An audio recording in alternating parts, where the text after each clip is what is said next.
दोस्तों यहाँ पर यूक्रेन का मीडिया चीख चीख के कर रहा है। साथ ही साथ ये खबर जो है यूएस मीडिया और साथ ही साथ वेस्टर्न मीडिया से भी आ रही है कि रूस ने यूक्रेन में वैक्यूम बम का प्रयोग किया है। अब वैक्यूम बम क्या होता है? यह एक बहुत ही खतरनाक बम होता है। इसे थर्मोबैरिक वेपन कहते हैं।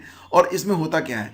इसमें एक्चुअली जो वातावरण में ऑक्सीजन होती है उसे बर्निंग फ्यूल के रूप में ये बम बदल देता है और इसका प्रभाव बड़ा घातक होता है। जहाँ पर इसे टारगेट करके गिराया जाता है, जितने भी लोग इसके सीधे जद में आते हैं वो लोग तो इवेबरेट हो जाते हैं, वाष्पित हो जाते हैं।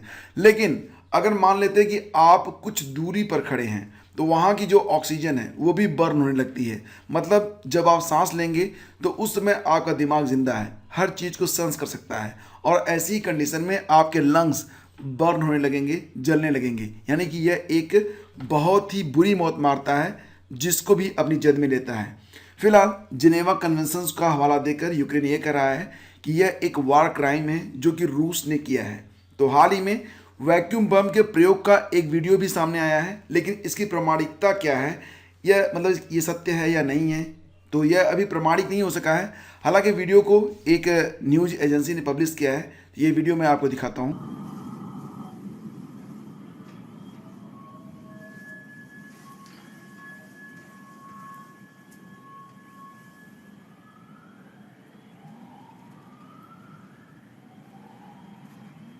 फिलहाल फ्रेंड्स, ये वीडियो देखने के बाद आपको समझ में आ गया होगा कि ये वीडियो जो शूट किया गया है इसके बारे में जो वेस्टर्न मीडिया है, साथ ही साथ जो इसके लिए ऑथराइज्ड पर्सन है वो इसके बारे में यही कह रहे हैं कि अभी कुछ कहा नहीं जा सकता। एक पूरी प्रॉपर जांच होगी, उसके बाद ही हम कहेंगे कि ये जो वेपन है इसका प्रयोग रूस ने किया है या नहीं किया है। यूक्रेन ने इस बात के आधार पर रूस के विरुद्ध कैंपेन भी शुरू कर दिया है कि रूस की यूएन सिक्योरिटी काउंसिल में जो सीट है उससे उसको बाहर किया जाए, क्योंकि रूस यूक्रेन में युद्ध का अपराध कर रहा है। यूएसए में व्हाइट हाउस की जो स्पोक्स पर्सन है, संवाददाता, उनसे पूछने पर उन्होंने कहा कि इस बात की जांच चल रही है, अगर ऐसा हुआ तो हम रूस के अगेंस्ट कड़े कदम उठाएंगे, यूएनएससी में भी। मगर सवाल ये उठता है कि इतने खतरनाक हथियारों का प्रयोग पुतिन करेंगे क्यों? ये एक बहुत ही लाजमी सा सवाल है। तो आपको यहाँ पर ये समझना होगा कि ये जो वैक्यूम बम है, साथ ही साथ कुछ इससे भी खतरनाक हथियार हैं जो कि रूस के पास हैं। और ऐसा नहीं है कि ये जो फ्यूल एयर एक्सप्लोसिव बम है जिसको आप थर्मोबैरिक वेपन कहते हैं, इसका प्रयोग पहले किया नहीं गया है। देखो, फादर ऑफ ऑल बम, इसके बारे में मैंने सुबह के करंट अफेयर में आपको बताया था, और मदर ऑफ ऑल बम, इसके बारे में भी मैंने आपको बताया था। मदर ऑफ ऑल बम ये अमेरिका के पास है। फादर ऑफ ऑल बम जिसको रूस ने 2007 में बनाया था, मदर ऑफ ऑल बम अमेरिकी बम के उत्तर के रूप में। तो ये कई गुना शक्तिशाली है मदर ऑफ ऑल बम से फादर ऑफ ऑल बम। और इन दोनों बम का जो प्रयोग है ये दोनों ही देश कर चुके हैं। यानी कि यूएसए पर आरोप लगे थे कि इस तरह के वेपन अमेरिका वियतनाम वार के दौरान कर चुका है।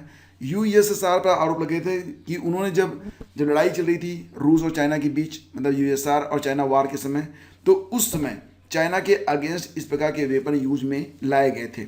लेकिन इस समय पूरी दुनिया में ऐसे जो हथियार हैं जो कि बहुत ही खतरनाक माने जाते हैं, इससे क्या होता है कि नागरिकों के ऊपर सीधे सीधे इसका प्रभाव पड़ता है। बड़ी संख्या में नागरिक माने जाते हैं।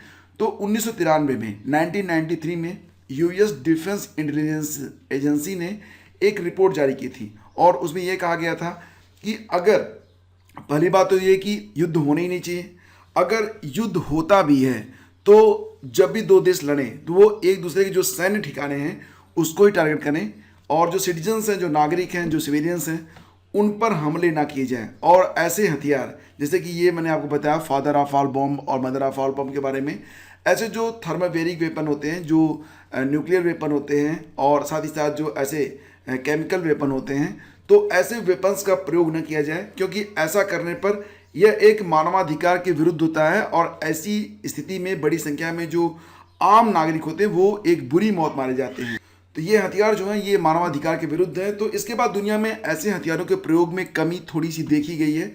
पुतिन वैसे भी इस युद्ध को इतना लंबा चलेगा उन्होंने सोचा नहीं था। उन्होंने सोचा था कि यूक्रेन के पास इतने संसाधन नहीं है कि वो रूस जैसे देश का विरोध कर सके, लेकिन यूक्रेन ने इस युद्ध को काफ़ी हद तक संभाला हुआ है। मतलब वो ठीक ठाक तरीके से रूस को इसका जवाब भी दे रहा है। और रूस की सेना भी वर्तमान में, अगर जो रिपोर्ट्स आ रही हैं उसको देखा जाए तो रूस की सेना भी अच्छा खासा नुकसान उठा रही है। तो यूएस रिपोर्ट के अनुसार पुतिन काफ़ी फ्रस्ट्रेटेड दिखते हैं। कई बार अपने जनरल्स और मिनिस्टर पर चीख पड़ते हैं कि क्या कर रहे हो, एक छोटा सा वार तुमसे मैनेज नहीं हो पा रहा, वगैरह वगैरह। और पुतिन का जो गुस्सा है कहीं न कहीं इसकी वजह में जेलेंस्की हैं, जेलेंस्की जो कि यूक्रेन के राष्ट्रपति हैं। यूएस ने तो ये भी कहा है कि क्रेमलिन ने 400 के लगभग मर्सनरीज को एक असाइनमेंट दिया है कि किसी भी हालत में क्यों जाओ और जेलेंस्की को ख़त्म करो, जिससे यूक्रेन का जो मोरल है वो डाउन हो सके और वो लोग समर्पण कर सकें। वैसे भी पुतिन का मेन ऑब्जेक्टिव यूक्रेन की गवर्नमेंट को ही रिमूव करना है। रिपोर्ट्स बताती हैं कि रूस के लगभग 53 ट्रूप्स, 29 लड़ाकू विमान, 21 ग्रेड सिस्टम और कई सारे हथियार और टैंक्स भी इस युद्ध में ख़त्म हो चुके हैं, मारे जा चुके हैं। तो 5 दिन तक ये युद्ध चलेगा, ऐसा रूस ने शायद सोचा नहीं था। ऐसे में एक डेस्परेट लीडर के तौर पर पुतिन गलती से डेंजरस वेपन्स के साथ साथ हो सकता है इवेंचुअली कहीं एक न्यूक्लियर वेपन का यूज़ न कर बैठें। वैसे ऐसा ना हो तो ही बेहतर है। शीघ्र मिलते हैं आपसे एक नई रिपोर्ट में, तब तक के लिए thank you so much. Please do like and share.